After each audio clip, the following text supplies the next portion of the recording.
जय श्री राम। ओम वक्रतुंड महाकाय सूर्यकोटि समप्रभ निर्विघ्नं कुरु मे देव सर्वकार्येषु सर्वदा। राम कीन्ह चाहि सोई होई, करे अन्यथा असमहि कोई। जब राजा दिलीप ने कहा कि हमने जो चावल फेंका है ये 100 बाण बनकर जंगल में शेर को लग गया और वो मर गया है और गाय की जान बच गई है, रावण वहीं ब्राह्मण वेश में खड़ा था, उसने सुना तो रावण को बड़ा आश्चर्य हुआ कि चावल यहाँ फेंका है और बाण बनकर शेर को जंगल में लगे, कैसे हो सकता है। तो सुनि रावण मन अचरज आवा, देखा जाय मृतक बन पावा। रावण को बहुत आश्चर्य हुआ और उसके बाद वह जंगल में गया और जाकर जंगल में देखा जाय मृतक बन पावा। तो वहां देख रहा है कि शेर मरा पड़ा, उसके शरीर में दिलीप के 100 बाण चुभे हुए हैं और गाय वहीं बगल में घास चर रही। उस समय लोगों को पहचान होती थी कि किसके बाण हैं, बाणों की पहचान होती थी। रावण ने राजा दिलीप के बाणों को पहचान लिया कि ये राजा दिलीप के ही बाण हैं।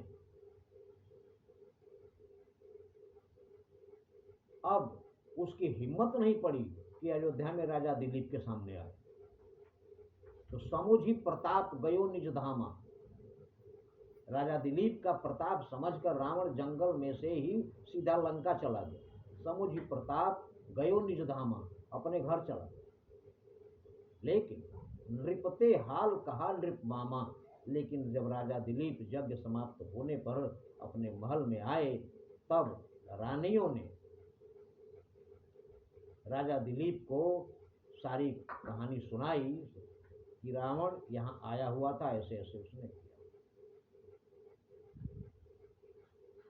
उसके बाद रावण कृत सुनी अवधपति चंगुल भर जलनी, राजा दिलीप को बहुत क्रोध आया और उन्होंने अपनी अंजलि में एक अंजलि पानी लिया।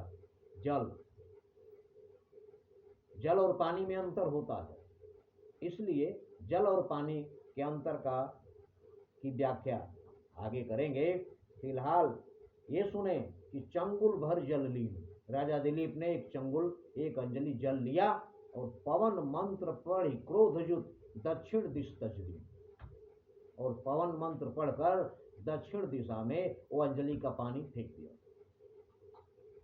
उस पानी फेंकने से क्या परिणाम हुआ वो कथा अगले वीडियो में आपको मिलेगी, इसलिए ध्यान रखें। राम कीन्ह चाहि सोई होई, करे अन्यथा असमहि कोई।